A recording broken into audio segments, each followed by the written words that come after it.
But here we go. Well, There's a date you want to bring on, and it's a special date. Well, we're a little late on Spreaker, so let's announce ourselves. Tailgate Sports. Oh, yeah, we do have to get 504.com, Saints and Sinners Podcast. Yep, tailgate504.com, Saints and Sinners Podcast. I'm part of that family with the Who Dat Podcast as well, and we got plenty of other ones coming your way. But we want to let you know what the day is. Go ahead, man. Bring it out. It's lucky 13 of January. It's time. Almost game time. LSU and Clemson, two undefeated teams. But what y'all came for is the date. January 13th, folks. 2020. That's right. Getting our eyes checked all year.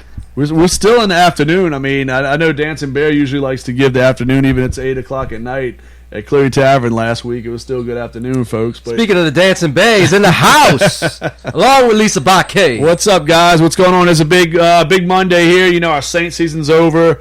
We've been kind of bummed for a while. Some exciting things going on in the 504. Two big things, obviously, one tonight.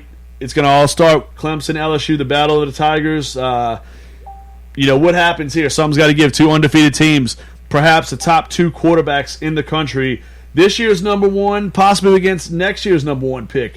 Burrow, Lawrence. It doesn't get much better than that. This is going to be a damn you're going to have the top two number one picks, no doubt about it, unless Trevor Lawrence gets hurt.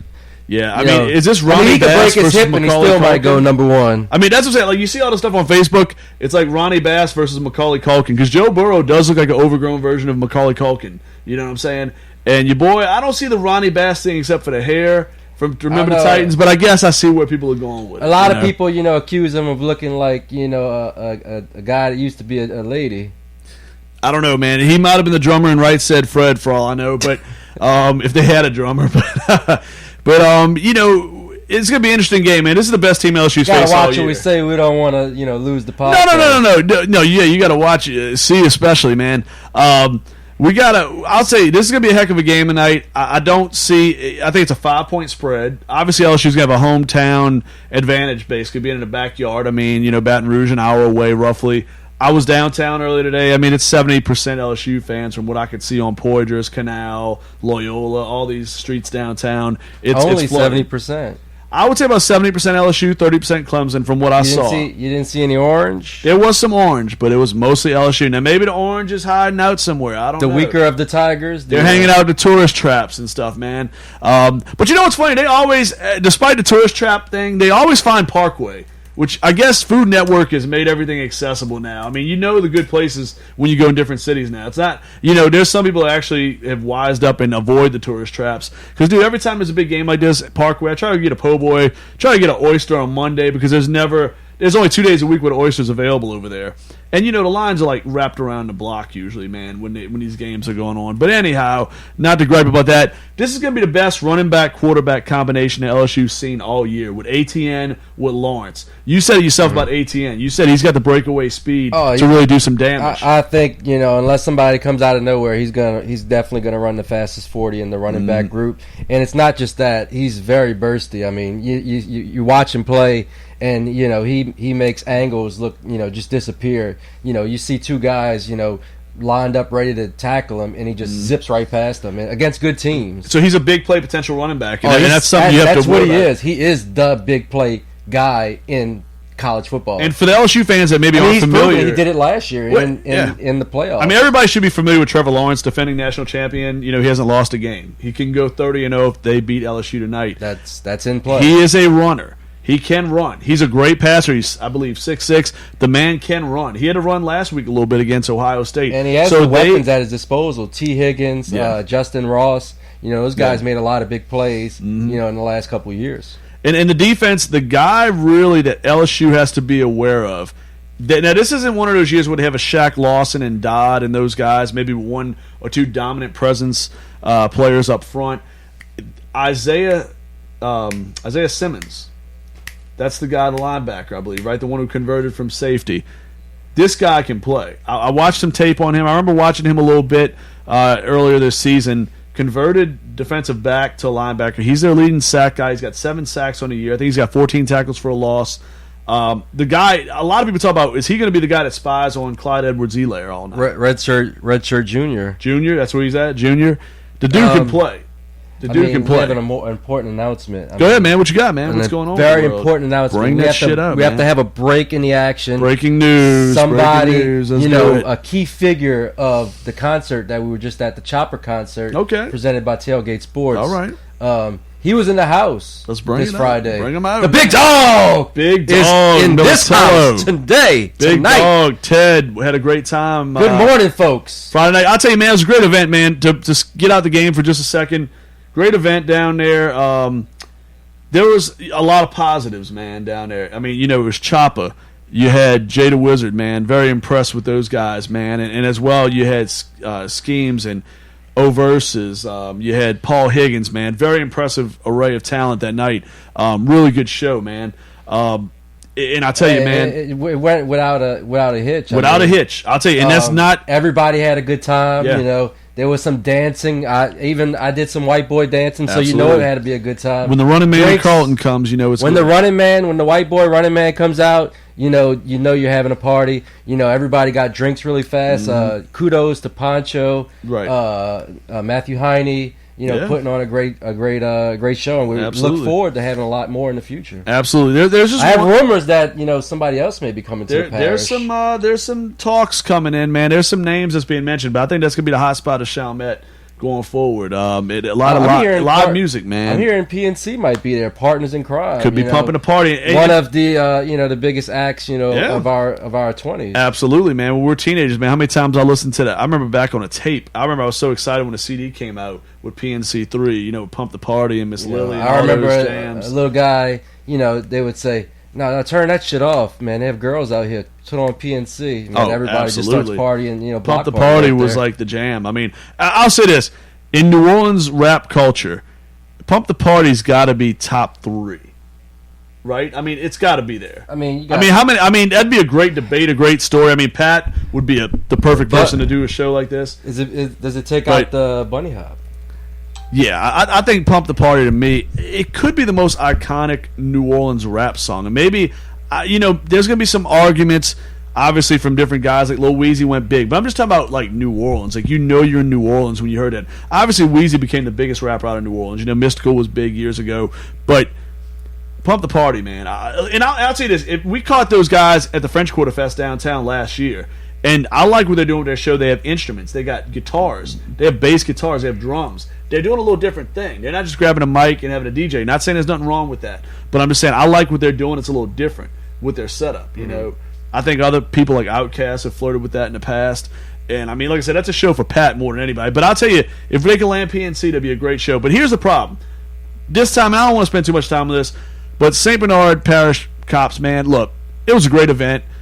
You don't come around there and harassing people, man. And they had guys that were narcotics agents. And I don't really want to bring this up because I don't want to be in a line of fire. But, man, y'all know what happened and you know what went wrong. I'm not going to go too deep into detail and put anybody under the bus. But respect the fact that people are trying to do something positive and try to bring tax money into their parish. You know what I'm saying? If you keep acting that way, nobody's going to want to come to your parish. So let's get the shit together, do what needs to be done, meet at the table somewhere. Let's meet halfway and make it happen. As the people involved know what I'm talking about. There was a lot of talk on Facebook. There was some drama that night associated with the local police department. And that's not what anybody wants, man. Everybody needs to support. But if you were in the building Friday, you were part of the biggest party. The party was maybe popping. in Chalmette history. I'll tell you, man, it could have been. I mean, it could have been. We just need, we need to keep doing things like that, man. That was a great event. No violence. I mean, I didn't see. I'll say this, man. I go to a bar once in a while, go out wherever. I'll tell you, there's almost near incidents almost anywhere. I didn't see a near incident that whole night. There were several hundred people in there, and people were very peaceful. It was about the music. It was about the Saints. It was about LSU. It was about Pancho Senior busting out the moves. Pancho Senior has the most amazing dance moves. He inspired me. I could only hope to dance half as good. Yeah. In my. In my 50s, I'll say. I'll tell you, he was amazing, man. I'm gonna say this, man. But we'll go back. We'll go back to the game. I guess the game's gonna be huge tonight, man. Lots of stuff. We saw Tim McGraw in concert earlier from the River area. This is a big deal, man. This is the focal point of the night. I mean, is this the biggest game in LSU history? This is huge. I mean, this is big. I mean, this is Ed Ogeron, Dabo Sweeney, two of the best out there. All right, let me go. Let's not. Everybody's breaking it down on every channel. Let's just say this, man. Look, LSU Joe Burrow, to me, is the number one pick. I love Joe Burrow. Tremendous feel for the game. Great runner. Has all the tools. Excuse me. Jamar Chase, great receiver. We've seen what Jefferson can do. Eli, his health is still a little bit in question, but I think he's a tremendous running back. Jefferson's going to be probably a second-round pick. He could be in Chase, too. Into that conversation. Yeah, Chase is very physical. I love his physicality. And Chase Jefferson, is a sophomore, right? I had to get confirmation on that. I don't think he's in this year's class. We usually don't do a lot of LSU, folks. We're mostly Saints, mostly Pelicans, mostly other sports stuff. If y'all want to fill us in, we don't cover just a ton of college on the page. But we have watched. We do know a little something here. We're not the experts on LSU, but that's why we're not going to go and overanalyze it. Saints, man, we'll talk everything from the first quarter to the fourth quarter. We'll talk about the fullback dive play that happened with 2 minutes to go in the first quarter and how it affected the game. But LSU, Clemson, I'm just going to leave it out there. I think it's going to be a really close game. I don't know if I want to pick a winner. All right, I don't know if I want to pick a winner because it's going to be that close. I think pick a pick. I'm going to say this: the game is decided by a field goal. I think it's going to be a really close game. It's a one-possession game. I think a lot of people are underestimating what Clemson brings to the table. There's a reason why that team hasn't lost a game in 2 years. That's a team that's probably going to. This isn't Oklahoma. They're going to see 15 to 20 guys drafted pretty highly off of that team. Including a lot of guys on that offense. Defensive line, outstanding. The safeties you already mentioned. I think it's going to be a close game. I think it's going to be a field goal either way. I think it's going to be a pretty high-scoring game. I think it could be a game, in the 30s for both teams. Do you think teams, the offenses get bold, try to create early, or is it more of a feeling out period, like run the ball twice and throw on third down? Or do you think it's just going to be, hey, spread four receivers, do some trickery, do something crazy? I think the way both of these teams play, they're gonna go for the jugular early. I mean, LSU needs to get if the Clemson doesn't want that crowd taking over all night, let's be real, it's going to be a LSU dominated crowd, because of proximity. Obviously, LSU's a great fan base, but the proximity really aids them here tonight. Clemson. They've had that chip on their shoulder all year. A lot of people tell them they haven't played enough teams, they haven't done this or that. They beat a tough Ohio State team. It's a very good all-around team to get here. LSU smoked Oklahoma, which some people thought maybe Oklahoma didn't belong in that Final Four. Oklahoma's weaknesses were exploited by LSU. I know we joked around Richie with his 5-touchdown prediction. I mean, all due respect to Richie, I don't think it's a 5-touchdown game. You know what I'm saying? I don't think this is a blowout. I know if LSU pulls a 5-touchdown blowout in this game, this is one of the top epic, elite teams of college history. I can easily predict, if they beat this Clemson team by 5 or 4 touchdowns. I can easily predict that Clemson is going to win this game. But I just think Joe Burrow, he's just on another level right now. LSU has enough defense to slow down Trevor Lawrence a little bit. I think it could go either way. I even think this one could go into overtime. Their defense has been healthy too. They're getting healthy. I'm going to predict LSU to win this one by less than one score. Let's say 38-34. I'll be honest with you. I can't. I'm not going to. This is one time I'm going to tap out with a prediction. I'm going to say it's a 3-point game. I've gone back and forth so many times in my head what can happen in this game. I'd be lying to y'all flipping a coin if I gave a prediction. Because I'll tell you one thing. We're going to watch this game. We're going to break it down for you. We're going to. I just really don't know. I don't know how this is going to turn out because this is like these are two teams. The last time they saw each other, DeAndre Hopkins was the guy killing it for Clemson. He had 190 yards and 2 touchdowns or something like that. So that's how long ago it's been since they played. I mean, that place is that place is receiver U. I mean, Mike Williams, DeAndre Hopkins, Watkins too went there. Sammy Watkins, Martellus Bennett before he smoked his way out of the league. Yeah, he was converted. That team at one time had a Martellus Bennett, DeAndre Hopkins, and Sammy Watkins all on the same team. That's it. There's a ton of talent that's going through Clemson. Clemson's no bullshit. And this receiving core is every bit as good as those guys. They're very talented. Absolutely. I'll say this, man. In another big story that has to be talked about today. Now they're going to get overshadowed today for sure. I mean, the Pelicans play the Pistons. Both teams banged up quite a bit. No telling who's even going to suit up for the Pelicans. I think like Redick's hurt. I think Favors is hurt. Brandon Ingram's got some knee soreness. Pelicans can still win this game. Identical record, 14-26. But the big news this week, Pelicans got 2 home games later in the week, Jazz and Clippers. But it's finally happening, man. And I'll tell you this. Zion's going to be in the house. At a better time. Fans are bummed about Saints locally. Not everybody here is an LSU fan in the New Orleans metro area. Let's be real. I know a lot of people think Saints fans and LSU fans are, synonymous, and it's not at all. It's really not. But Pelicans-Saints thing's a little more synonymous. Honestly, there's a lot of Saints fans, in and LSU fans are almost rivals in a lot of sometimes different aspects. It's kind of weird.